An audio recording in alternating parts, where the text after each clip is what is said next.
Hello once again, my dear friends from beyond the screen, out in the real world, out in meat space. I'm Taylor, your casual crypt keeper, and I've got something for you today. As each day passes, the distance between their world and ours grows shorter. The veil lifts, and the spirits will dance, as today we take a look at some of the strangest thing ever caught on security camera. You might want to wipe those glasses down before we dive into the top 5 terrifying videos caught on CCTV. Let me know down below which one of these weirded you out the most. Let's get right into it, eh? Let's dive on in. Number 5, the hospital ward. Coming up first today on our list of high strangeness caught on closed circuit television is this bizarre footage of a ghost caught on camera late at night in a hospital ward. Why don't you watch the footage now, if you dare? I don't mind if you scroll down to the comments if you're too scared. The user posted this clip alongside this little bit of context. A security guard here kept seeing things and wanted someone else to see because he thought he was losing his mind. I would dox myself, but my job allowed me to be at an abandoned hospital for service, and the security guard could see things so often, he told me to shoot on my camera because I may see something. And at first I didn't. I thought I did, but it wasn't until later when I got off work and I was walking inside, I was watching the video, and then I realized in it there was a figure. And it was the creepiest thing I've seen in my life thus far. The clip made the rounds on the internet because, well, you know, to the original poster's credit, this is the creepiest thing we've seen thus far. It seems like the place is empty, which is already eerie enough. An abandoned hospital ward isn't exactly a comforting place, and then you see the dark silhouette quickly darting through the doorway. What is the creature in this clip? Is this just someone sneaking around, a vagrant squatting in an abandoned hospital? Or is this a spirit passing through these hollowed halls? Many on the thread where this was originally posted inferred that this creature could be a shadow person. What's the difference between a shadow person and a ghost beyond umbra and darkness, I suppose? I'm not entirely sure myself, but I can tell you this much. It's got me unsettled. And if you know what a shadow person is and you want to clarify that for the casual crypt keeper, please throw it down below. I'm only so knowledgeable and I get my knowledge from all over, so help me out a little bit. And if you're looking for way more scary stories, some that I might even know a thing or two about, well, click on through to Top 5 Scary because we've got a whole lot of that. Basically, if you can think it up, if you get scared by it, we've done a video or two on it. Aliens, cryptids, monsters, ghosts, schools, whole everything. So hit subscribe, make sure you hit that little bell as well, and don't miss a single scream. But would you kindly do that at the end of this video? Because I got 4 more scary CCTV ghosts coming for you right now. Number 4, the insurance fraud ghost. Coming up next for us is this clip that was posted to the subreddit High Strangeness, which is one of my favorite sources on the internet for, well, high strangeness, for clips that you can't quite explain with anything other than that. And I will point this out too, if you've got a source where you get a lot of scary videos or paranormal stuff, drop that down below as well because I am always looking for new sources to get new content from. Anyway, the user who posted this video had their account deleted. What happened? Did they get too close to the truth? Someone pulled a black sack over their head, tossed them in the back of a van? I have to assume so. The clip in question shows a parking lot late at night, and we see a car rolling through and on out, and for a brief fleeting moment, we see a flickering shadow figure, oh, shadow people again, looking vaguely humanoid, getting run through by the car. The ghost then dissipates thereafter. Was it struck by the car? Did it get annoyed? Was the ghost trying for a little bit of insurance fraud? The old dive in front of a moving car trick? Do you think a ghost feels anything if it gets run over? I'm not gonna get answers to any of these questions, but what I find interesting and notable about this clip is that the car stops after striking or passing through the shadow person, which is what makes me think this video isn't just a trick of the light or a camera artifact or anything. It seems like something that this was genuinely something the driver saw in front of them. Now, I did try to do some digging, but I wasn't able to find too much backstory on this video, where it came from, who was driving, so we only have this clip to go off of and make our own conclusions. So what do you think? Did this person pass through a ghost? Was this a ghost trying for insurance fraud? Number 3.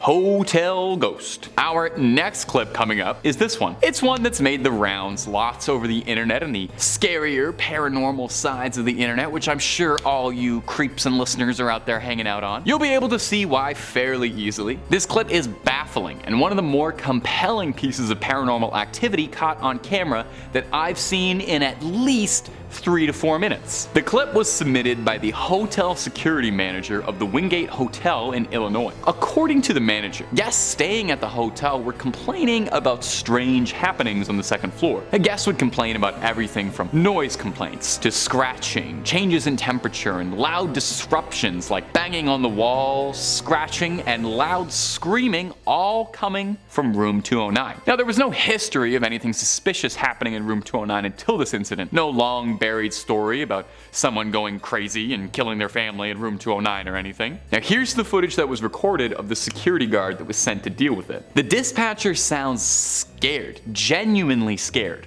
telling the guard to wait for the police to arrive before entering the dreaded 209. After a brief entrance, the guard returns visibly shaken by what he had seen. He demands they call the police immediately, and that while there was no one inside of room 209, all of the furniture had been flipped upside down and stacked, which, if you know anything about Poltergeist, that's like a classic Poltergeist move. That's how they let you know they're there. It's very refreshing, I would say, to see someone in a paranormal clip who reacts to something properly, that is to say, getting the heck out of the building immediately. He doesn't wait around, he's not staying in there to take photos of anything. No. He sees a bunch of chairs stacked on top of tables. He knows, I don't get paid nearly enough to deal with this. Let's call the Ghostbusters. Let's move on out. God bless you, security guard. I hope you're doing well. I hope you didn't get haunted. Number 2, Costa Rican monster. Now, I spend a long time looking at weird CCTV footage, door cam, blurry cell phone footage, trying to find something weird and freaky to show you all for these videos, and I think I've saved the best 2 for last here. These ones are really freaky, and I'm excited for you to see them. This footage was captured from a ring light security camera, and it's honestly one of the more downright unsettling things I've seen in a hot minute. Take a little look-see, and I used that joke earlier in the script. I gotta start paying attention more. Take a little look-see, and I don't blame you at all if you need to pause this video and go look at some pictures of something cute, ducks playing in a field or something. We can see a dog barking repeatedly at something outside, and at first I rolled my eyes at this clip because I thought this isn't anything supernatural, this is just 2 dogs barking at each other. Until I actually started to pay attention to the clip, and I realized what the dog was barking at was absolutely not any dog breed anyone has ever recognized. No, we see something absolutely horrifying, crawling around like a spider, looking like it just came out of Dead Space or something. The way the dog is barking, oh my god. I've heard dogs bark a lot before. This dog is freaking out. This dog is shrieking. This dog is screaming. It seems panicked and scared and trying to let everyone in the neighborhood know that something deeply evil is around and crawling around in a way it shouldn't. Now, this is one of those things where I would like to look at it, and rationally I want to say this is just someone messing around, having some fun, maybe had a drink or 2 here and is letting loose, but I don't know. I'm having trouble playing Scully here. I just fully believe this might actually be a demonic entity that someone caught on camera, and I am absolutely glad that it is nowhere near me. This was recorded in Costa Rica. I live in North America. A lot of water and distance between the 2 of us. Now, if you need me, I'm gonna go, I don't know, watch a video of like a cat being funny or something. Can we throw like maybe a funny cat up at the end there? A little palate cleanser. Cute little guy, little ears. And coming up at our number 1 spot today for horrible spectral encounters caught on camera is this creepy footage from a Manchester office. No, the office experience is not the horror present in this video. The footage is the actual footage security guards were flicking through on the early hours of November 1st. It's a regular office, if not a bit drab, it's not my style. But the Skinamarink style footage starts to turn from regular boring security detail to full-blown horror movie at one key moment. At 3 a.m., things start to get weird. All the computers in the office flicker on at the exact same time, all the chairs start to get thrown around, cabinets opening when they shouldn't, objects rattling as if a massive spiritual disturbance is happening. It's just more than a little bit too perfect that all the supernatural happening happens at 3 a.m., downright on the dot. Now, 3 a.m. in paranormal culture is sometimes referred to as the witching hour, for the belief that that's the time of day when the veil between our world and the paranormal world is weakest, and the spirits are free to cross over to wreak a little havoc in the office. Now, I've got to say, my mind wants to tell me this one is fake, but if this is fake somehow, this is a superbly impressive fake with more effort put into it than most horror movies I've seen recently. Whoever was faking this had dedication, time, and a good sense of atmosphere and direction. But at the same time, it's so perfect it's suspicious, you know? I have to ask myself if it's real. Would ghosts really be so punctual to arrive at 3 o'clock exactly? Why would a ghost need to get somewhere exactly on time? You've got all the time in the world. If I had all the time of the afterlife, I certainly would not be rushing towards the office. I get enough of that in my regular life. And speaking of, I honestly probably should get back to my desk. That's about all she wrote for this one, my ghouls and goblins. Creep on creeping on, and I'll see you in the next one on CCTV footage. I'm watching.